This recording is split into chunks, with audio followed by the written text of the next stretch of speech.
Ya, Assalamualaikum warahmatullahi wabarakatuh. Semangat pagi. Hari ini kita lanjutkan materi yang berikutnya, ya setelah libur Idul Fitri kemarin. Sebelumnya Bapak ingin mengucapkan selamat Hari Raya Idul Fitri 1442 Hijriah. Mohon maaf lahir dan batin. Semoga ibadah kalian dan puasa kalian diterima oleh Allah Subhanahu wa taala. Oke, sekarang kita langsung saja masuk ke materi yang akan kita bahas hari ini adalah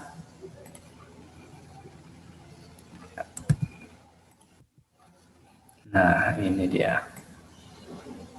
Ya, sekarang kita materinya adalah budaya hidup sehat lah. Bukannya waktu itu sudah pernah dibahas ya Pak ya, budaya hidup sehat. Ya, sekarang isinya berbeda dengan yang kemarin ya. Kita sekarang membahas tentang ya lingkungan dan apa saja yang nanti akan berkaitan dengan lingkungan ya. Lingkungan rumah kita harus senantiasa bersih ya. Kebersihan pangkal kesehatan. Setiap orang pasti ingin tubuhnya selalu sehat. Membiasakan hidup sehat dapat mencegah timbulnya penyakit. Lingkungan yang kotor menjadi sarang kuman penyakit. Bagaimana dengan lingkungan rumahmu? Ayo kita menjaga kebersihan lingkungan kita masing-masing. Ya. Oke, sekarang kita membahas tentang penyakit yang disebabkan oleh lingkungan yang kotor. Yang pertama adalah penyakit diare. Ya. Penyakit ini tidak mengenal usia dan jenis kelamin. Jadi bisa anak kecil, dewasa, bahkan yang sudah tua sekalipun. Ya, buktinya banyak berbagai kalangan masyarakat yang pernah merasakan penyakit ini. Beberapa ciri dan indikasi dari penyakit diare adalah sebagai berikut. Yang pertama, mengalami mules dan buang air besar terus-menerus. Buang air besarnya mengeluarkan cairan encer yang cukup banyak. Muka pucat dan tubuh terasa lemas. Adapun beberapa hal yang menjadi pemicu terjangkitnya penyakit diare adalah yang pertama, tidak tahan menerima jenis makanan tertentu dalam perut, misalnya asam atau pedas. Jadi hati-hati apabila kalian memakan makanan yang asam atau pedas. Apabila tubuh kalian atau perut kalian tidak kuat, maka dapat menimbulkan penyakit diare. Ya. Adanya virus atau bakteri dalam usus yang menyebabkan infeksi. Nah, virus dan bakteri ini juga bisa menyebabkan penyakit diare. Jadi kebersihan makanan dan lingkungan harus kita jaga untuk terhindar dari penyakit ini. Ya. Selanjutnya, beberapa hal yang harus diperhatikan agar kita tidak terkena penyakit diare adalah yang pertama, jangan membuang sampah sembarangan. Lalu, basmilah lalat, kecoa, dan tikus di rumah karena binatang ini membawa bibit penyakit dan menyukai makanan yang terbuka. Ya. Lalat kita tahu sendiri, kecoa dan tikus ini sukanya di tempat yang kotor. Apabila masuk ke dalam rumah kita dan lalu lalang di rumah kita, itu menyebabkan di rumah kita terdapat banyak bibit penyakit yang dibawa oleh binatang-binatang tersebut. Ya, apalagi kalau binatang-binatang tersebut hinggap di makanan yang akan kita makan, makanya dapat menyebabkan penyakit diare. Ya. Berikutnya, biasakan mencuci tangan sebelum dan setelah makan. Nah, ini harus dibiasakan ya mencuci tangan, karena terlebih lagi pada saat pandemi kali ini, jadi harus lebih sering lagi melakukan cuci tangan ya, sebelum makan atau sesudah keluar dari rumah. Jadi dibiasakan untuk selalu mencuci tangan. Kemudian berikutnya, biasakan mencuci tangan setelah buang air kecil maupun buang air besar. Nah, ini sudah pasti ya, karena kegiatan tersebut kotor, jadi harus mencuci tangan. Nah, berikutnya adalah jangan makan sembarangan. Makan sembarangan maksudnya juga Jangan jajan yang kira-kira tempatnya tidak bersih atau tidak diolah dengan baik makanannya ya. Jadi jangan jajan sembarangan, apalagi yang di pinggir-pinggir jalan ya. Harus hati-hati dan diperhatikan kebersihannya. Lalu selalu menjaga kebersihan, baik kebersihan diri maupun kebersihan lingkungan ya. Nah, jika ada anggota keluarga yang terkena penyakit diare, jangan panik. Coba lakukan pertolongan pertama berikut ini. Ini hanya pertolongan pertama ya. Jadi nanti ujung-ujungnya harus tetap, kalau misalnya tidak bisa dihentikan, harus ke dokter ya. Oke, yang pertama adalah segeralah memberi banyak minum agar bisa mengganti cairan yang sudah dikeluarkan ya. Kemudian dianjurkan diberi minum dengan campuran bubuk oralit yang sudah tersedia di apotek, toko obat ataupun puskesmas terdekat. Ya. Berikutnya, jika tidak ada oralit, dapat diganti dengan larutan gula dan garam. Caranya adalah campurkan 2 sendok makan gula pasir dan setengah sendok makan garam halus ke dalam air matang 1 gelas atau sekitar 200 cc. Kemudian aduklah hingga rata sebelum larutan tersebut diminum ya. Jadi kalian membutuhkan gula dan garam untuk dicampurkan sebelum kalian minumkan ke penderita yang mengalami sakit diare ya. Oke, selanjutnya adalah penyakit demam berdarah. Coba perhatikan sekeliling rumah dan lingkungan tempat tinggal kalian. Ya, pastikan tidak ada nyamuk yang berkeliaran. Jangan biarkan sampah berserakan dan lingkungan yang menjadi kotor. Di lingkungan yang kotor, nyamuk akan bersarang dan dengan cepat akan berkembang biak. Nyamuk tersebut sangat berbahaya karena membawa virus dengue dan di dalam tubuhnya. Penyakit ini ditimbulkan karena gigitan nyamuk yang disebut dengan nyamuk Aedes aegypti. Ya. Virus itulah yang menjadi penyebab lahirnya penyakit demam berdarah atau demam berdarah dengue atau DBD. Ya. Jangan biarkan ada genangan air baik di dalam rumah maupun di luar rumah. Genangan air akan menjadi tempat berkembang biak nyamuk dengan cepat.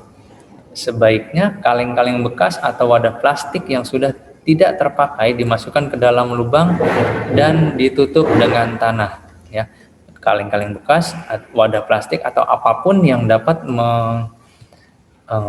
menjadi tempat tergenangnya air itu harus dihindari ya, terutama sudah masuk musim penghujan seperti ini.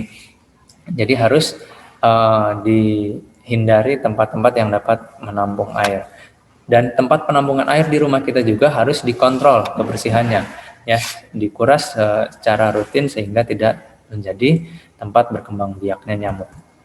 Oke, berikutnya, agar kamu dapat mengenali ciri-ciri nyamuk Aedes aegypti, ayo perhatikan ciri-cirinya. Ya, ini adalah nyamuk Aedes aegypti-nya ya. Sedikit berbeda dengan nyamuk yang biasanya ada pada malam hari. Oke, tubuhnya berwarna hitam namun ada bintik-bintik putih ya. Kalau kalian lihat di sini ada bintik-bintik putih dan tubuhnya ini berwarna hitam ya di bagian sini. Kemudian tumbuh dan berkembang biak pada air yang menggenang dan kotor. Ya, tidak kotor pun dia bisa berkembang biak ya. Jadi pokoknya asalkan ada air, hati-hati nyamuk ini dapat berkembang biak.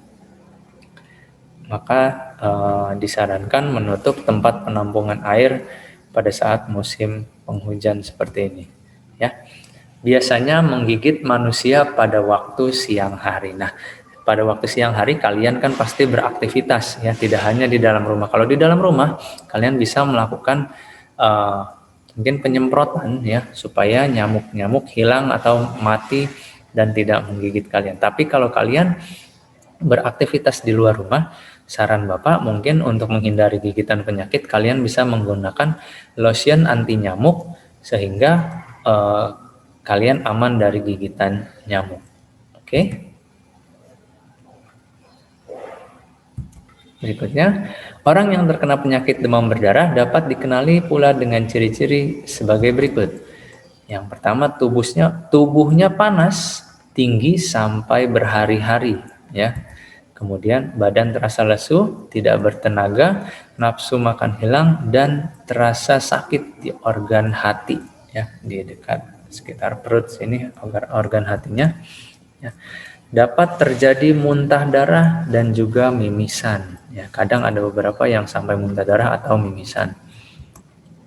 Lalu pada kulit timbul bintik-bintik merah. Ya, bintik-bintik merahnya bukan seperti orang yang terkena gigitan nyamuk, tapi kalau ditarik kulitnya, yang bagian yang ada bintik merahnya itu tidak hilang. Ya. Nah, adapun cara agar nyamuk Aedes aegypti tidak dapat berkembang biak di sekitar tempat tinggal, maka langkah pencegahannya sering disebut dengan 3M. Apa itu 3M? Yang dimaksud dengan 3M adalah, nah ini kegiatan 3M. Yang pertama adalah menguras bak mandi. Ya, jadi tetap dikontrol bak mandi kalian, ya, sering-sering dikuras, dibersihkan sehingga tidak menjadi sarang nyamuk. Kemudian menutup tempat penampungan air. Ya, di sini ada tempat penampungan air, diberi penutup supaya nyamuk tidak masuk untuk berkembang biak. Lalu yang terakhir adalah mengubur kaleng bekas atau sampah yang dapat menampung air, ya. Dikubur supaya tidak ada sampah-sampah yang dapat menampung air. Oke, berikutnya, ya, ini penyakit influenza. Penyakit influenza mudah menyebar kepada orang lain. Penyebabnya adalah virus yang bernama virus influenza. Ya, ketika seseorang berbincang-bincang dengan orang yang sedang sakit influenza, maka orang tersebut dapat menghirup udara yang mengandung virus tadi. Akhirnya virus ini dapat menyebar dengan mudah kepada orang lain.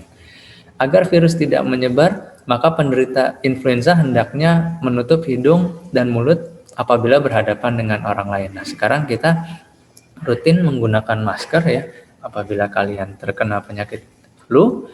Jadi tinggal digunakan maskernya supaya tidak menular ke orang lain, ya. Lalu virus influenza akan menyebar ketika si penderita bersin dan batuk. Virus ini akan terbang dan hinggap pada orang lain, ya. Jadi menyebarnya pada saat bersin dan batuk di sekitar orang lain, ya. Nah, penyakit influenza sering disebut juga penyakit flu. Biasanya jika penderita penyakit influenza tidak segera diobati, maka akan timbul gejala lanjutan yang lebih parah, yakni badan, demam tinggi, batuk, nyeri otot, dan persendian, serta sakit kepala. Oke. Agar kita tidak terkena penyakit influenza, maka langkah-langkah pencegahannya dapat dilakukan adalah, yang pertama, mengkonsumsi makanan bergizi seperti makan buah-buahan dan sayuran.